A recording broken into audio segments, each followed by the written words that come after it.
जय श्री कृष्णा. तर बालमित्रांनो, मैत्रिणींनो, आपण अधिक मासातल्या 16व्या अध्यायाची स्मितविलासिनीची कथा बघतो आहोत.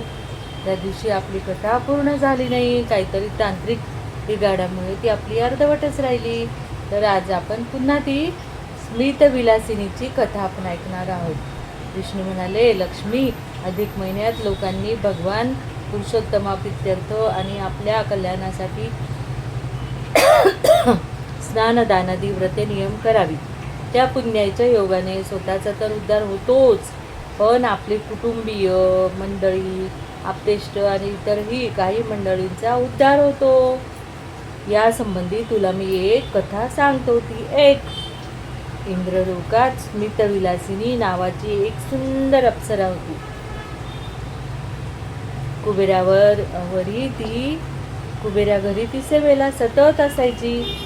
एकदा ती लावण्यलता पृथ्वीवर कुरुक्षेत्रात आपल्या सख्यासह विहारासाठी आली होती. यथेच जलविहार केल्यानंतर त्या ओलेतीने त्या वनातील सुंदर सुंदर फुलांचा एक मस्त हार बनवला. तो हार पाहून तिच्या सख्या थट्टेने तिला म्हणाल्या, बाई गो, आता हा हार तू कोणाच्या गळ्यात घालणार? हार घ्यायला तुझ्याकडे कोण भाग्यवान येणार ग? तेवढ्यात लाजून त्या ओलेतीने सभोवार नजर टाकली.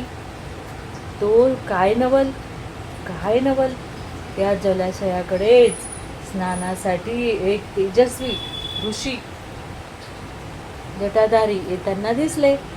त्याला पाहून ती स्मितविलासिनी एकदम काममोहित झाली. ती त्या तेजस्वी ऋषीकडे धावतच गेली आणि त्या कामांध अप्सरेने तो हार कसलाही विचार न करता त्या ऋषींच्या गळ्यात घातला. त्यावेळी तिच्या त्या सख्यांनी टाळ्या वाजवल्या, आनंद व्यक्त केला. पण हे काय भलतेच! हाराचा तो प्रकार आणि ती सुंदर अप्सरा पाहून ते ऋषी एकदम संतापले आणि खडसावून तिला म्हणाले, दृष्ट स्त्रिये, हे काय धाडस केलेस? मी दुर्वास मुनी आहे. माझ्याशी हा अतिप्रसंग करणाऱ्या कुलटे तू पिशाचिनी होशील. असा शाप देऊन दुर्वासांनी कमंडलूतून पाणी तिच्या अंगावर फेकले.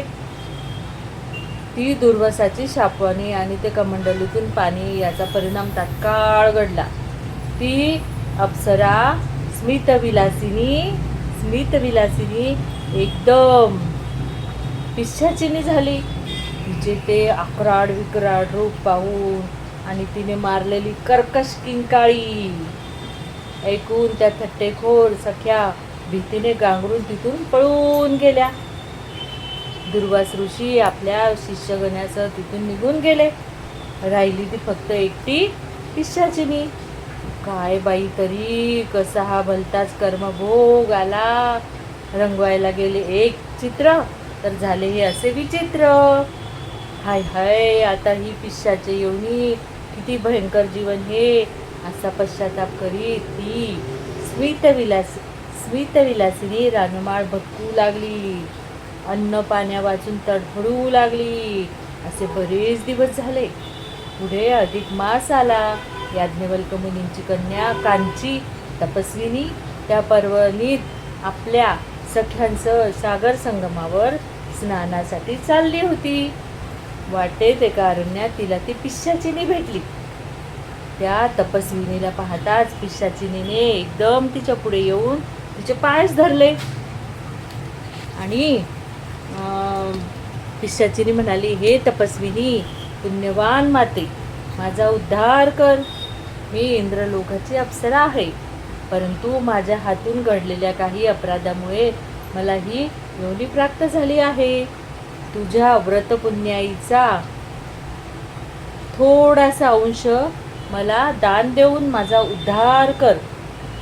पिशाचिनीची ही आर्जवाची विनंती ऐकून त्या तपस्विनीला तिची दया आली.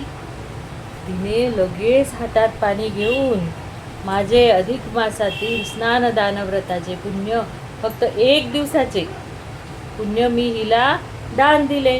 असे म्हणून ते पाणी पिशाचिनीच्या अंगावर फेकले.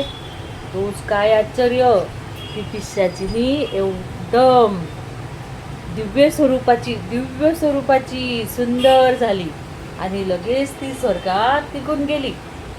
तिचा उद्धार झाला. भगवान म्हणाले, लक्ष्मी, आता पुढील 17व्या अध्यायात मी तुला स्नानाच्या पुण्यदानाची एक कथा सांगतो, ती तू ऐक. आणि अशी या अप्सरेचा पिशाचिनी योनीतून मुक्त केलं 1 दिवसाच्या व्रतपुण्याईने. म्हणजे या अधिक महिन्यामध्ये आपण थोडं जरी केलं तरी त्याचं खूप आपल्याला मोठं फळ मिळते. म्हणून आपण रोज ह्या गोष्टी ऐकू आणि त्याचं भावभक्तीने आपण भगवंताची गोष्ट ऐकू. जय श्री कृष्ण.